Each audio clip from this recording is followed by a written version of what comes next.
27 milhões de pessoas estavam sem trabalho no Brasil no segundo trimestre deste ano. Segundo o IBGE, o Brasil alcançou o recorde de pessoas em situação de desalento nesse período. 4 milhões e 800 mil pessoas haviam desistido de procurar emprego no país. Para conversar sobre essa situação, está conosco o diretor técnico da Fundação Gaúcha do Trabalho e Ação Social, Darcy Cunha. Boa noite, seja bem-vindo. Boa noite, é um prazer estar aqui novamente tratando de um assunto tão delicado e que mexe tanto na vida das famílias. Verdade, muitas vezes, seu Darcy, a gente já conversou a respeito e sempre a mensagem final que o senhor deixava era uma mensagem de esperança, dizendo, olha, não desista, vá até o Cine, né, continue buscando o seu emprego, que uma hora ele vai aparecer. Agora a gente está se deparando com essa realidade. Os números mostram que muita gente que desistiu de procurar emprego, né, está aí agora sem perspectiva.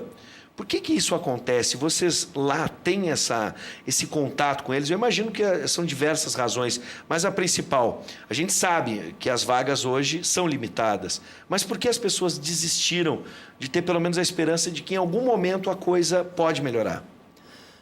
A gente percebe que esse número na verdade, é um dos mais preocupantes.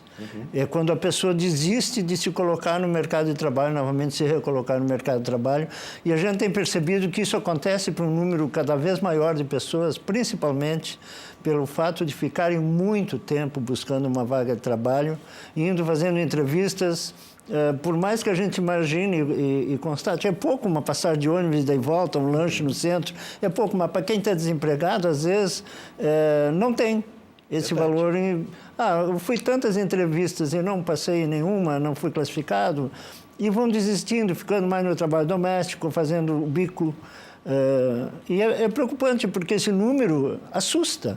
Sim. Assusta. Milhões de pessoas que desistiram de buscar uma vaga de trabalho. É muito preocupante. Mas, como sempre, a gente tem que manter a esperança que na próxima vez vai conseguir uma vaga, que vai fazer uma entrevista melhor, vai chegar a se colocar no mercado de trabalho. Agora, seu Darcy, se a gente for pensar o seguinte, a falta de vagas, bom, isso me parece uma obviedade com o número de pessoas que a gente tem, né, que essa pesquisa mostra, pessoas sem emprego. Agora, essas vagas estão diminuindo, pelo menos, no que vocês estão levantando, por exemplo, nos últimos 2 anos. A gente passou por uma crise muito grande. Essas vagas que eram, em determinado momento, por semana, eram 200, 300, elas estão diminuindo a partir agora desse momento que a gente está vivendo? A gente constata essa realidade no dia a dia. Infelizmente, as nossas equipes que vão até o encontro dos empregadores para captar vagas, para colocar à disposição dos trabalhadores, cada vez tem menos vagas disponíveis, tem muita empresa ainda demitindo, e a gente tem dificuldade de repor as vagas que são preenchidas, abrir mais vagas para os trabalhadores. Tem essa dificuldade. Cada vez tem menos vagas. É uma realidade, é a triste realidade. O que nos alenta, ultimamente, tem chegado informações, a gente vê nos jornais, na mídia como um todo, pelo menos para o Rio Grande do Sul, estão chegando empresas, supermercados, redes de lojas que estão chegando com projetos de começarem a atuar já para o final do ano, para o ano que vem, daqui a um ano e pouco. Isso nos alenta pelo fato de a gente visualizar um horizonte, assim, a médio prazo, uma melhoria. Mas a situação hoje é dramática. Bom, além disso, a pesquisa do IBGE, ela levanta o número de subutilização da força de trabalho. 23,8% da população economicamente ativa. O que esse número revela? 1/4 da população poderia render mais, trabalhar mais, se a gente for pensar? E eles querem trabalhar mais. Pessoas que estão empregadas num turno, trabalhando 4 horas ou fazendo 2, 3 dias de trabalho por semana, eles gostariam de trabalhar todos os dias, 8 horas, ganhar o máximo possível. Porque com essa redução de jornada de trabalho, eles estão ganhando menos. Então, a subutilização da mão de obra, que também é um dado novo para nós, é uma realidade nova, a gente não tinha isso até 2, 3 anos atrás, a gente não mexia com esses dados de subutilização do trabalhador, e hoje também mais isso agravando a situação do trabalhador. É preocupante também. Bom, Agora, vamos tentar entender o que fez com que o país, ou até mesmo o Estado, chegasse a essa situação. A gente imagina a crise econômica, ok. Mas, por exemplo, eu estou lembrando aqui, e isso até nem está na pauta, é um livro chamado Sapiens, é um best-seller recente, e o nome do escritor é Yuval, se eu não me engano. Yuval, o nome é Sapiens, o livro. E ele dá uma perspectiva, né, na sua pesquisa a respeito das relações, né, especialmente das constituições das relações sociais ao longo do tempo, para chegar até hoje e anunciar, por exemplo, de que em 2050 boa parte da população mundial, né, vai sofrer com a escassez do trabalho. E aí ele relaciona diversos itens, entre um deles a automação, entre outras coisas. Alguns empregos que a gente conhece hoje, né, que estão aí oferecendo vagas, deixarão de existir, por exemplo. Como é que vocês entendem isso? É simplesmente uma crise econômica ou a gente está mudando as relações de trabalho e isso está, por exemplo, no caso da indústria, a automação dá reflexo, né, na falta de emprego, na falta de vagas? A máquina está tomando o emprego do homem? Essa discussão é longa, é complexa, e a gente vê a redução, a economia em baixa no país, vamos falar no país, mas Sim. também afeta a América Latina, a maioria dos países da América Latina, uma falta de perspectiva para o trabalhador, porque a economia está em baixa. Por que uma economia no Brasil está em baixa? Existe uma insegurança de investimento por parte do empreendedor. Sim. Os empreendedores, os grandes, os mega empreendedores, ficam olhando os países onde tem mais segurança jurídica para montar, crescer, aumentar a sua produção de indústria, comércio, serviços, enfim. Sim. E houve e está havendo ainda uma insegurança jurídica, uma insegurança política no país, que eu quero crer que a gente está próximo a um divisor de águas, do que tudo isso vai ficar no passado e a partir do ano que vem a gente tem uma melhoria pelo aprendizado, até pela classe política, que está tendo um aprendizado muito interessante e que nas eleições vão se evidenciar algumas melhorias, com certeza, porque a economia não pode eternamente ficar em baixa, é sempre cíclico, é cíclico. Nós temos um período em baixa, então a perspectiva é melhoria. Agora, esse livro, inclusive, é um assunto que eu gosto muito de olhar a perspectiva para o futuro, a médio e longo prazo. Apesar que na história, pensar em 2050, por exemplo, não é longo prazo. Não é tão longo prazo. Eu não piscar de olho, a gente vai estar em 2030, 2040, e tem muita coisa, muito emprego que vai desaparecer, já está desaparecendo hoje. Então, o jovem que está indo para a universidade, hoje tem cursos universitários preparando o jovem para funções que ainda estão começando a aparecer e que vão aparecer. Eu tenho filhos na universidade se formando e é uma realidade. Essas vagas que estão se perdendo, esse trabalho que tem hoje, a maioria não vai ter. Em algumas profissões mais, outras menos. Eu que sou do agronegócio... Sim. Um proprietário que tinha 200 hectares numa lavoura de arroz, por exemplo, ele tinha um galpão cheio de empregados trabalhando, e que hoje, com uma colheitadeira, com meia dúzia de funcionários, ele faz uma lavoura de 200, 300, 500 hectares. A engenharia talvez vai mudar um pouco também, mas no atendimento, no serviço, vai mudar muita coisa, com certeza. E tem que se qualificar, eternamente a qualificação. Bom, hoje, quais as áreas estão oferecendo vagas, né, em quais setores a gente pode até diferenciar, né, e quais regiões do estado as oportunidades estão aparecendo? A gente tem uma crise muito grande no sul do estado, especialmente com o polo naval que aconteceu em Rio Grande, né, se tinha muita esperança e a coisa teve um reverso. Como é que a gente está encarando hoje, dentro do nosso estado, as possibilidades, as oportunidades? Se percebe que as regiões que têm uma característica de comércio, que quando sofre uma queda, a queda é menor e mais lenta. Quando é indústria, quando fecha uma indústria, o exemplo do Rio Grande, a indústria naval, é um baque que não tem como recuperar no comércio, na construção civil, não tem como. É um baque. Muita gente foi embora do Rio Grande, tem gente indo embora, não tem como recuperar de uma hora para outra um tamanho do investimento daqueles, que gera tanto emprego. Mas nós temos regiões como Caxias, está se recuperando um pouco, gerou muito emprego na indústria de transformação. Muito não, mas recuperou um pouco do que tinha perdido. A região metropolitana não está tão ruim assim. O Rio Grande do Sul, como um todo, na média, está um dos estados melhores do país em termos de desemprego. Eu acho que é o terceiro, só perde para Santa Catarina e Mato Grosso do Sul, se não me engano.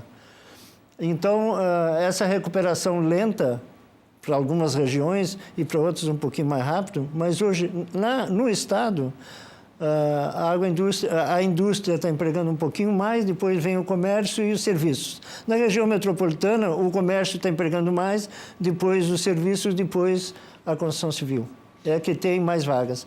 Como atendente, como caixa, como repositor de prateleira, essas coisas assim. As vagas, e o senhor falou muito bem antes, a necessidade de experiência, a necessidade de aprimoramento da força de trabalho para que a gente possa, né, suprir em determinadas áreas. E hoje, uma das características, vou passar duas aqui, né? A falta de experiência profissional, isso pode ser considerado um problema para os candidatos, né? Há uma demanda por profissionais que já tenham experiência. Como fica isso na relação, por exemplo, do primeiro emprego, do jovem? E as vagas oferecidas possuem um número de escolaridade mínima. E aqui a gente está falando do básico, fora o aprimoramento, por exemplo, como o senhor disse, em cursos técnicos ou na universidade. Sim, as vagas, se fizer uma tomada do Estado, 30% das vagas exigem ensino médio completo. Na capital, já 45% das vagas, isso são números aproximados, exigem ensino médio completo.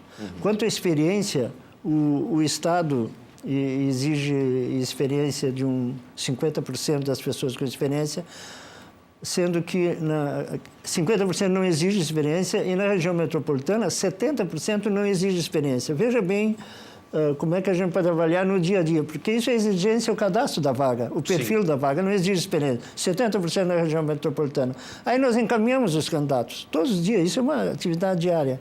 Só que no momento que o empregador vai entrevistar um que tem experiência e um que não tem, ele normalmente vai optar pelo que tem experiência, embora a vaga não exija experiência. Então, sempre a recomendação: vão se qualificar, vão para o EJA, se não tiver ensino médio completo, dá para recuperar em pouco tempo, faz o EJA, já tem o ensino médio completo, qualifica a pessoa para encher uma vaga mais rápida de trabalho. Então, qualificação e escolaridade ainda continua sendo itens que empregam muito mais. E se preparar para uma entrevista, detalhe simples de preparar para uma entrevista. Na semana eu fiquei sabendo, tive um feedback de um empregador, que é nosso parceiro, e uma vaga não foi preenchida porque o candidato chegou de óculos escuros e permaneceu de óculos durante toda a entrevista e perdeu a vaga. E ele tinha qualificação. Então, detalhes assim, se preparar para uma entrevista e também estudar um pouquinho a empresa que está fazendo a entrevista. A maioria dos jovens tem internet ou tem acesso em algum lugar. Dê uma olhadinha, a empresa que vai me contratar é a empresa tal, dá uma olhadinha no perfil daquela empresa, o histórico da empresa. Chega lá falar alguma coisa sobre a empresa, agrada o empregador. Sim. Bom, para finalizar, sempre com aquela palavra de força e esperança que o senhor sempre nos traz, além disso, hoje é possível a gente, junto, por exemplo, ao trabalho de vocês, chegar a algum curso que possa ou técnicas ou orientação que possa, por exemplo, não só passar essas orientações para a entrevista de emprego, como formular um bom currículo. O senhor sempre dá dicas muito boas, seu Darcy. Inclusive, nós, a curto prazo, nós vamos começar a ter disponibilidade com algumas parcerias de os frequentadores da nossa agência do Cine, ter algum curso de qualificação, cursos rápidos, inclusive para entrevistas, preparação de currículo e algumas outras atividades, até com um curso um pouquinho mais longo. É interessante que se prepare para a entrevista, que se qualifique, que melhore a sua escolaridade. Mas não desista nunca, porque todos os dias nós somos surpreendidos com alguma informação negativa que fechou vagas, mas também chegam as informações positivas. Vai abrir uma nova rede de loja, uma nova loja, um novo supermercado, vai empregar 50 pessoas, 20, 100 pessoas. E isso a gente coloca à disposição, e se o candidato não está indo todas as semanas na agência do Cine mais próxima, às vezes perde essa oportunidade de ver uma vaga que acabou de entrar. Não desista, vá lá que nós temos sempre, cada vez nos preparando para atender melhor e torcendo, e manter esse otimismo não é fácil. Então, eu entendo o desempregado, o trabalhador desempregado, mas eu peço encarecidamente que não desista. Eu vou repassar esse seu pedido, a sua solicitação, seu Darcy, por exemplo, para a Renatinha. Ela mandou aqui para a gente, ó.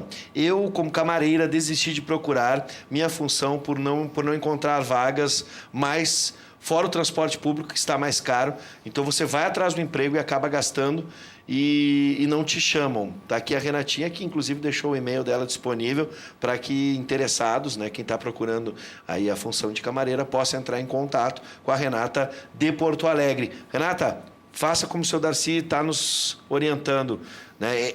Comunicação, a gente tem que estar em relação, em comunicação. O Cine faz esse intermédio aí, faz esse meio de campo com o empregador e o possível empregado. Então, não dá para desistir, né, seu Darcy? Não dá para desistir. Além de ir na agência do Cine, também fique atento, quem tem acesso à internet, entrar, à medida do possível, todos os dias no site da Fundação Gaúcha de Trabalho e Ação Social e para ver algumas vagas que estão sendo disponibilizadas naquele momento ou na semana. Sim. Até os eventos que estão acontecendo, que a gente teve Ação Jovem no dia 15, onde empregamos um número maior de jovens naquele dia. Sim. Agora, dia 24, tem um evento dedicado às pessoas com deficiência. Também 83 agências no estado vão atender com prioridade as pessoas com deficiência. Bom, o senhor Darcy Cunha, diretor técnico da FGTAS, ou FTAGS, como todo mundo fala, também representando o Cine. Vou deixar aqui o espaço e o convite para o lançamento desses cursos de qualificação. Assim que eles estiverem disponíveis, por favor, fica aqui o espaço para que a gente possa divulgar. Muito obrigado, vai ser um prazer. Seja sempre bem-vindo, senhor Darcy. Obrigado.